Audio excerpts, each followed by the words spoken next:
On Production is brought to you by Wrapbook, the production industry's only on-demand payroll platform. With Wrapbook, you can pay your crew with a click and track all your costs in real time, all in one place. To find out more about how Wrapbook is transforming the way productions pay their crews, visit wrapbook.com. Welcome to On Production. Today I'm joined by Guy Goldstein, the founder and CEO of WriterDuet, which is a cutting-edge screenwriting software designed to enhance the creative process for screenwriters across the globe. From its inception in 2013, WriterDuet has changed how scripts are written, allowing seamless collaboration across various platforms. Guy, it's fantastic to have you with us to share your insights on technology's role in storytelling. Awesome. Well, thank you so much for having me. Yeah, so Guy, can you start by sharing what initially inspired you to create WriterDuet and how your background in computer science really influenced its development? Yeah, I've been a programmer since I was like a pretty small child, and then I've been a actor since even before that, since I was like very, very young. My sister's a writer, and I was always in theater and loved that. And then I started getting into screenwriting a little before 2013, and just was using the tools available to everyone at the time. There are a couple big software companies, some still around, that was using their stuff. And the collaboration aspect was the most obvious deficiency back then. It was right around the time like Google Docs was coming up and stuff like that existed. And it was obvious that screenwriters deserved something to help them, especially if they were co-writing. But even the ubiquity of, phones, you could write there, you could write to different computers, one in your office, one at home.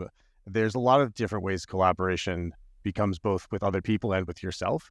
And I wanted to make something that made it just so seamless that you didn't think about it. And that kind of extended to all ways writers use technology to try to make it as much of a creative process and as little as of a technical burden as you could have on just everything that, as me as a screenwriter and all the screenwriters who started using WriterDuet, just anything that annoyed them about the process, where it was taking them away from focus on the idea and the words and, hopefully something that is really fun and compelling to the audience. Super cool. I'm going to ask you a few more questions about collaboration in a minute, because it does seem like a really particular branch that you and the team at WriterDuet has really been focused on. But, your system and software, it caters to various formats. So theater, novels, video games, sort of beyond traditional screenplays. What challenges did you face in creating a versatile tool that meets these different sort of storytelling needs? What are the unique feature sets or elements of a tool like WriterDuet that is differentiated than a Google Docs? Like, why does it exist? Yeah, so screenwriting is definitely our core, and everything we do is either very specific to screenwriting or very specific to a thing that screenwriting has that other things also have. And so starting with a very obvious one of blocks, right? Like that a character is a type, like a line type, and there's a block that is a character line. And then directly underneath that, there is probably a dialogue line or a parenthetical line. And the sort of rules about not only how they're formatted, but how the writer is going to change between them really quickly and efficiently, and how they mean something that has like a semantic meaning that controls, what the most likely thing to happen next is in different ways. Like, how can you use the semantics of blocks that exist 100% in screenplays and to a degree in other writing formats to improve the writing process? If it's just every line means the exact same thing, they all mean whatever the text means, then like a traditional book or just normal document, blocks don't really matter as much. But that was sort of the foundational thing, what makes screenwriting a little unique. And then the way just production works is unique, like with revision tracking and things like that. That's very different than you and your editor on a book going back and forth. So we targeted everything toward screenplays in that way. Like pagination is very specific, how it has to work. And then with extending to other formats, the one that relates the most, like theater's similar. Theater has similar rules. It's more free form because there isn't the same kind of level of production and collaboration at the production level. Like it's just very different how theaters are done. So it matters a little less there, but certainly there's still value to it, especially the efficiency of writing, like the ability to like press enter and tab and just move between things and have autocomplete your character name and autocomplete a location you've used before. That's just helpful. But the other form I was thinking of was like graphic novels, where they're actually very structured as well. They have pages and panels on each page and dialogue, which looks a certain way. And that one was this most natural. Oh, there's something that needs to be done here that works. So everything we do is really surrounded around semantic meaning of text and how can we use that semantics to make the writer's life better? Because they in their head, they know, oh, the character's going to say this. But if they have to write, John says, and then quote this thing, close quote, like that's really inefficient way of just communicating. J tab for the rest of John, enter, and then the thing John says, enter, tab, and knows the character who's most likely to respond is, Shannon, because she was in the scene with John right before, enter, immediately without even typing the S, like just ways of efficiently creating. And I kind of personally, and I think obsessed a little bit with like, how can we make it really efficient? Not because it's saving time, but it's saving distraction. And every time you stop and you think about, I need to type these letters that I already know what they are. So you're not doing anything creative anymore.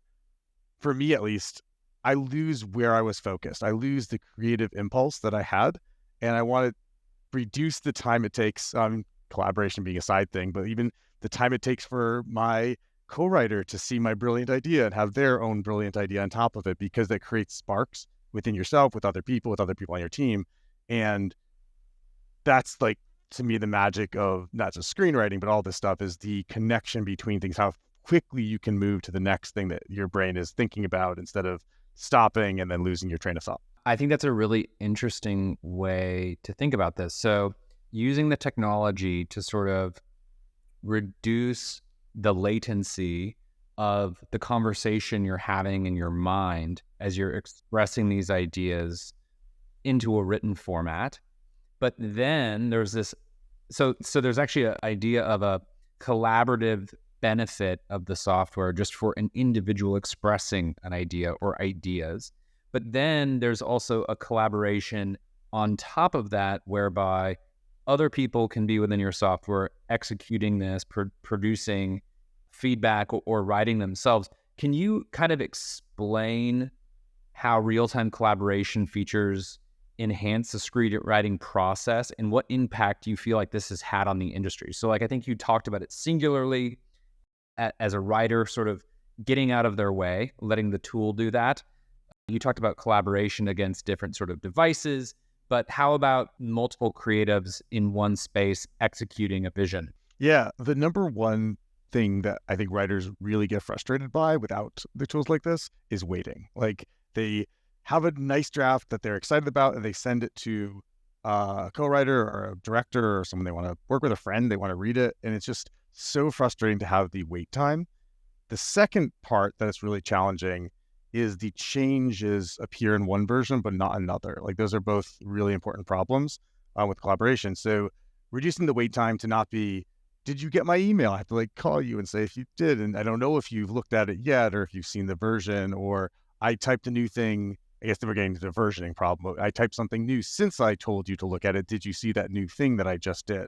So I guess I'll focus more on the second problem of, are people on the exact same draft as you expect them to be? Are they on the same page, literally, with you? And especially if you're co-writing, it is, I think, devastating for people when they spend a lot of time working on something and they find out someone else didn't see those changes, so they made choices or they made other changes, and now you have to spend all the time resolving the conflicts, right, in your thought process or your actual text. So reducing that to essentially never happen is really important, to not have to think about, am I on the right version, and are the changes I'm making irrelevant because of something else someone else did? That's a big part of it. And then the other sort of aspect of that, can you see what was changed really effectively? So obviously there's, traditional blue color revisions and things like that if you're in production, but even at a more granular level, can you just ask, what did my co-writer change since 4 a.m. when I went to sleep after a rough night writing? Can you see what those changes were so you can quickly jump to those? And so that's another thing WriterDuet does, is it tracks not only, what the changes are, but who made the changes, when they were made, and on any individual line basis or time basis, you can just quickly see that, like, oh, this line is different than I remember. Why? Click on a button and see what the iterations of that line have been and say, okay, well, this is terrible. I can go back to the old version or whatever really quickly, or this is brilliant, and I can send my co-writer a love note. That's awesome. I'm curious, Guy, can you discuss any significant updates or features that you are particularly excited about that might be on the horizon for WriterDuet? Yeah, I'm thinking about us broadly as a company, because WriterDuet, like screenwriting software, I will never say it's done evolving by any stretch of the imagination, but there are a lot of things that are just so entrenched in how people work, and you don't want to mess with those too much. Like, think in the early days, I had a lot of impulses to say, well, what are all the things I could do differently and better? And some of that worked, some of it, just turned out to be not the right approach. And I think now the screenwriting aspect, like the pure putting the words on the page is very standardized and good the way it is. I don't think a huge number of improvements have to happen there. I think the collaboration aspect pretty similarly kind of figured out how that should work. Like there are always ways you can incrementally improve it, but as a fundamental level, I think it's the right direction. I think the areas that are really interesting are on the bookends of it and the brainstorming outlining phase. I think there isn't a template for how, not only should you format the outline and template, but how should you think about the process of outlining it and brainstorming and stuff. I think that's completely open. And on the other end, how do scripts get reviewed? Like you've written something that you're excited about, especially if you're an amateur and, maybe have representation, you don't really have an audience for your work. Screenplays are not really built to be read. They're built to be produced. And so what do you do once you've written that first draft of something that you just want to know if people like it, to know if you're going in a direction that's going to get you somewhere? So those are the two areas that we're really mostly focused on. I think on the sort of review side, there's a lot of like services out there that, read your script for money traditionally. And there's a lot of flaws to that process. There's some good things about it, but it can be really expensive and daunting and depressing because you put something out that you have some reason you really like and it doesn't get a good review, or it does, but they miss something that you thought was important about it. And you're not really sure if they understood what you were going for. And so my biggest focus there is not to say you shouldn't have those services because they have value, but you should triangulate around what's going to help you improve as a writer rather than just getting random person on the internet, trade money for ideas. Like that's not really what I think is most beneficial. So focusing on how do we get analysis of your work that helps you both interpret it yourself, but also can there be a different representation of your screenplay that is more conducive to another person's experiencing it? So I'm being very abstract, but I'll make it more concrete on that one, which is I don't think screenplays are not meant to be read, largely. They are meant to be produced. And there are formats that are much more interesting to consume than screenplays. So for example, video. And so there's all this stuff with the AI side where you can generate really interesting content from a screenplay directly. And that's one of the things we're focused on is can we make the screenplays more interesting to engage with an audience? So for example, we do text-to-speech using different labs and different voices out there to create really high quality table read, including visuals that like create AI image backgrounds for the setting. So it changes, for example, even in a single scene, it'll say, okay, well, establishing shot of where the scene is, and then it'll notice we're focused on a computer screen. So it'll zoom on the computer screen, and it'll zoom back out. And you can see a picture of the character who's currently talking, and you can hear their voice talking. And it's just a more dynamic, interesting way for people who aren't really screenplay readers to experience your story. And that just opens up the audience to a lot wider range of people who can say, I'm excited by this, I'm bored by this, I'm confused by this. Like there's a really interesting feedback to get that I think writers need to get. So that's one side, to be concrete, is the, let's call it production of these screenplays. And another is the analysis, where some of the traditional flaws I see in writers, and this is at all levels, like amateurs to professionals, will take characters and they'll all sound kind of the same. They'll sound like one voice, and that can be good. There's reasons it works really well sometimes, but often it's just a limitation of the writer that they don't know how to write different voices, and they don't realize they're doing it. They think these two characters sound really differently because, look, this one is mad and this one's happy. Well, of course they're different characters, but in practice, they're the same people just experiencing a different emotion, which obviously all humans should be able to do. And so we do a lot of analysis to try to help you see your characters, see like who they really are, and look at them from a sort of objective perspective. That it's almost like a reader, because right now, if you want to know, I don't know, are my characters coming across the way I intended? You have to give your script to a reader and then consistently prod them, say, no, but did you understand this about my character? Did this come across? Whatever. And this very fine-grained details that a human isn't really good at doing necessarily. But on the AI side, it's actually extremely good at analyzing your work. I think, I'm talking about AI obviously here because I'm very obsessed with it in this context, but I'm kind of concerned that AI is often used as a boogeyman in the screenwriting industry of, look, it's here to replace you. And instead, I'm thinking about how can it be an ally to your creative process, not to write for you, but to construct summaries and descriptions and things that you're seeing that are often left to a reader who isn't actually as good as it as an AI. So it's a fascinating train of thought. And I think, I want to get to the future of screenwriting from your view as somebody that builds these tools for screenwriters in just a moment. But before we do, I want to know, Guy, like, from what you've seen, I mean, WriterDuet's been around a long time. You have wonderful clients all over the world who are using the tool. These scripts are being produced, they're being shared. People are really using the tool to collaborate creatively in cinema, ultimately, which is powerful. And you've been, a leading figure in kind of this digital transformation of the screenwriting side. I'm just curious, like, have you seen the tool, even before talking about machine learning or AI, how even just sort of like the collaborative software space has kind of influenced the creative storytelling process to date?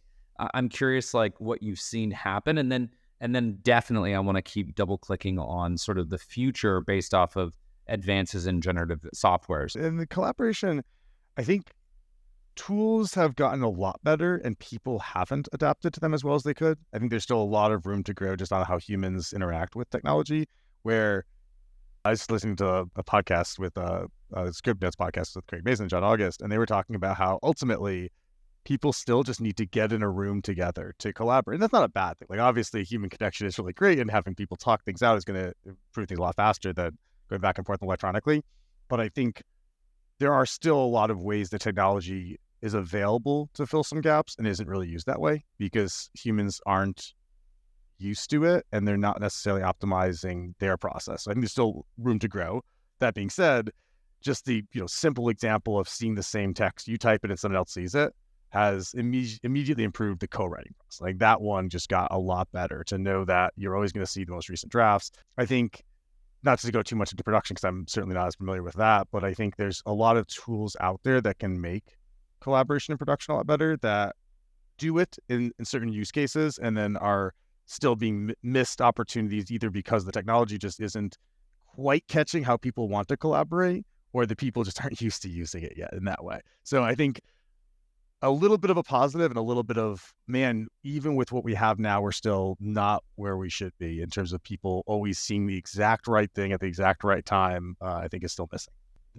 Fascinating. Now, again, so that's kind of the past and kind of creeping into the present. I'm curious, in this present moment, before speculation on AI and machine learning, are there trends that you kind of believe are shaping the future of screenwriting? Obviously, AI will be one of them, but are there just any other trends that you kind of see influencing the craft?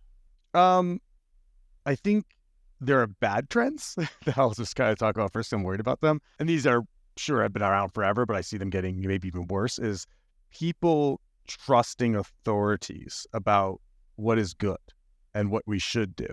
I think is a scary thing, because creative expression is not only just so personal, but it's so different every time you're telling one story versus a different story. And great screenwriters have a voice and a way that they want to tell stories that is so personal that if they're told you can't, they'll do it anyway.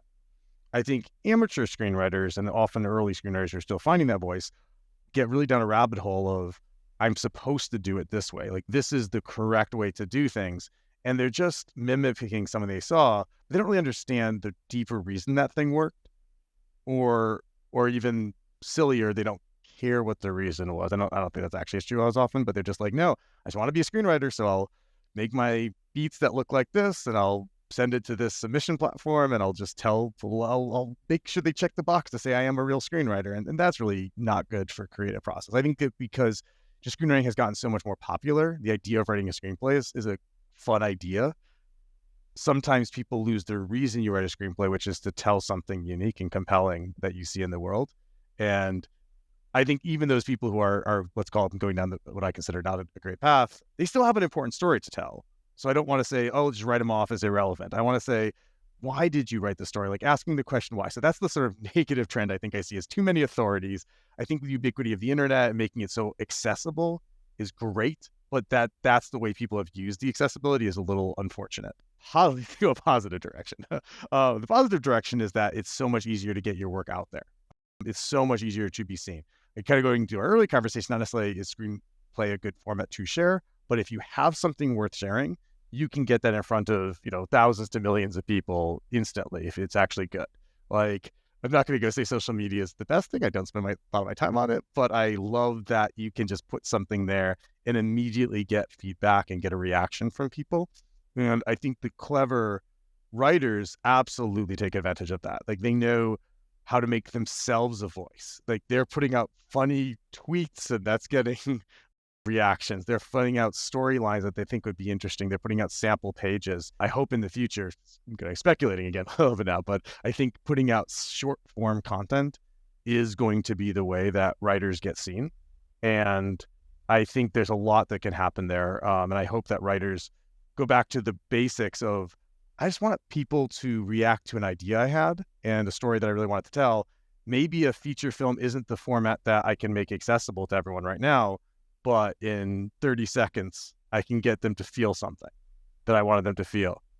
I had a guest on here recently who leads a platform specifically oriented towards mid-form content. And that's her thesis as well. That if you look at a number of sort of different sort of intellectual properties that became extremely valuable and engaging and exciting to consumers, they started as mid-form content within variety shows or short cartoons.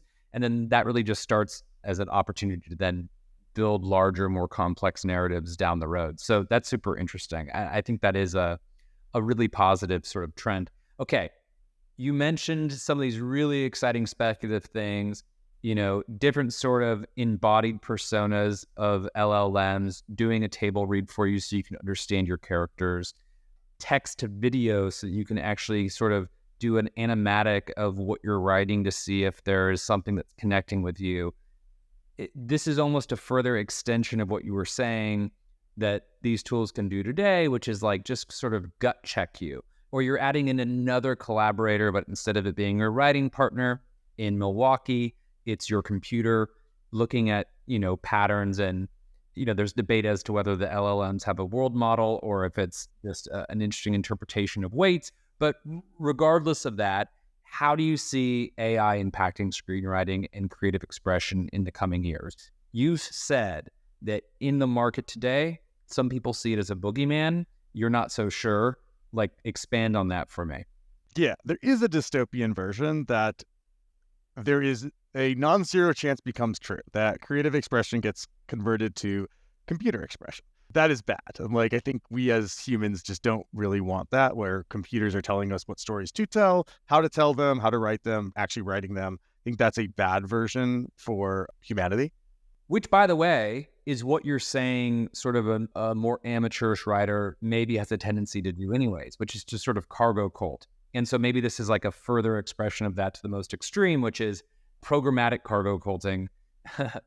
So you're saying we don't want that. Yeah, exactly. And then to your point, maybe the reason that we're afraid of it is what we're already seeing from humans. We're seeing humans doing that too. Sometimes we're seeing Hollywood do that. So it might be a somewhat realistic fear based on knowing that people have this tendency to reduce things to the average and the most accessible thing possible, or the most standard thing possible. It's a bad thing that I think AI will make worse if we go that route. Reason I'm not concerned about it, or at least I'm not actively concerned, I will be progressively more concerned down the line, is that isn't really where generative AI is showing its strength in terms of being a storyteller or a dialogue writer, a scene writer, etc. It will get better, but I don't think that's what it's proven it's extraordinarily good at right now. What I think it's proven it's extraordinarily good at, especially on the LLM side, is a content understander. I think it does extremely well and in incredibly surprisingly nuanced ways. Now, if you just throw your script into a ChatGPT-esque product and say, is my script good? It is meaningless what it says. If it says, yes, you're the most brilliant writer ever, no, this is garbage, it means nothing. It has no actual opinion. It doesn't understand anything. If you ask it to write a synopsis of your screenplay, it'll have some level of accuracy. It'll get some things wrong. It'll focus on the wrong things, but it'll say something meaningful-ish. But the more precise you ask questions and the more limited the scope of the information you're giving it so that it has the right information to answer that question, the more remarkably intelligent I think it is. And so going back to the example of character analysis or something like that, I think humans can feel when a character comes across as inauthentic, and they can tell when they're just not interested in that character, or their two characters are saying the same thing just in different ways or whatever. I think AI can tell you why. I think AI can kind of very precisely point out the model that this character is following is the same as the model this other character is following. They're very similar. They both are loyal and charismatic and brave, and they're both coming across this way. Just one is facing a different challenge than the other is facing. So that makes them present differently, but they're kind of the same person. Or another thing I kind of obsess over is, in when I watch content, is, are the characters real? Like, could this one character exist, not necessarily in the real world, but in the world you've constructed? Could they actually be a real person, or are they an automaton just there to serve the plot in a certain way? And I think AI can extremely well analyze what motivations is this character showing, what choices are they making intentionally, or which ones are sort of just, well, we needed someone to say this exact thing right now to the character so they learned the lesson, the main character. So like, I think AI pointing those things out is a here today solution. And the reason I care so much about this, going back to the dystopian version, if we don't tell better stories, AI will get better and better at telling the same stories we are. And so if AI is at, like say a 2 on the human scale, and we're at an average of 8 or something like that, well, AI will go eventually to a 3, eventually to a 4, and we're just sitting on 8. Like, we're just going to eventually have AI as good or better as we are at the things we're doing now. But if we, I think, use AI to superhuman ourselves, we'll figure out ways of going from an 8 to a 9, to a 9 to a 10, and our scale goes to infinity, so 10 to 11. We'll just keep getting better at telling stories that are compelling and interesting using the tools available to us. And so that's why I don't look at AI as a bad thing. I look at AI as having potential to be bad, but also potential to be good. And if all the sort of, let's call it writers or people who care about writers, stay away from AI, the people who don't care about this aren't going to stay away from it. They're going to keep working on AI. Like, AI is not something like, oh, you know what? Yeah, we just don't like it. For sure, that generative AI was a waste of time. It's not where we're headed. So they're going to use it more and more. And if the people who really have a compelling story to tell aren't using it, they're going to get left behind. Versus if we try to inform them about how AI can be used, we try to build tools that work really, really well for those use cases that we see as already beneficial to writers, then we make it accessible. So we get to develop AI with them so that 5 years from now, when the traditional AI is at an 8 for storytelling, the human is at a 12 because they're using all this AI to be incredible. And then, at some point there's changes to how story structure even happens, and that, there's a lot of evolution to happen 5 years from now. But within the next few years, I think just using AI to be more efficient and tell better stories is going to make AI incredibly useful. Like, could I just say a silly thing? People talk about how much they don't like AI, but in practice, I have seen almost everyone, not everyone literally, but almost everyone who uses AI in an effective way be really excited by it. Do you have generative AI capabilities in WriterDuet today? Yes, we avoid, I'll put this full story on this. WriterDuet does not, in the way that we're talking about it, have any generative AI. It has a little bit like text-to-speech and stuff like that. But WriterDuet, I am leaving out of this equation until there's a reason to change that based on writers' wants. We have a different platform. That's the one that we're specifically putting a lot of our AI into. The one it's called Screenplay IQ. And we recently launched that. We've been developing it for over a year, but we really wanted to make sure it was useful before putting anything out. And that is a script analysis platform that is focused on like the side of things we're talking about, like analyzing characters, analyzing their journey, like why are they doing the things. And one of the things that I tried to do with it that we care a lot about is not being prescriptive. Like, it's not saying you don't fit into the 3 act structure, so your script is not good. And this character is supposed to change, so it's bad that they did. It doesn't try to tell you good or bad. It just tries to tell you what it interprets your writing as. So if you want an objective sounding board, that's kind of what it's there for. Just to say, here are some things we've observed about your characters. If this is what you intended, if it's not what you intended, then you can look at why we interpret it that way. And you can consider if we were just wrong, it's possible. Or if there's a reason a different reader might interpret it the same way, and you're going to lose an audience that you could have actually told a really compelling story to if you just reframed it a little bit. So that's the side work. So we're keeping it out of the WriterDuet product, still the WriterDuet company, because that's like, even on just one more time say, like the writing process itself, I'm less convinced needs AI. There's areas where it's helpful, like research and things that are adjacent to that. But the script analysis side, I think, is really interesting. And then on the early side, like the early brainstorming, it's nice to have a friend, and a 2 a.m. friend who's willing to brainstorm with you. That's fantastic. Finally, Guy, I'm curious for our listeners who are maybe thinking about or are aspiring screenwriters, can you share any tips or advice on how to leverage these technologies to kind of better tell their stories? first starting point is to use tools that make you more efficient, just whatever that is, whatever the thing you notice that you're being, it's like, oh, if you're writing, it's a silly thing, but people do this. They still write in Word. Use a screenwriting software. It'll make your life just faster. I don't care which one. I'd love it to be WriterDuet. I'd love it to be anything else too. Just not in a program that doesn't help you move faster.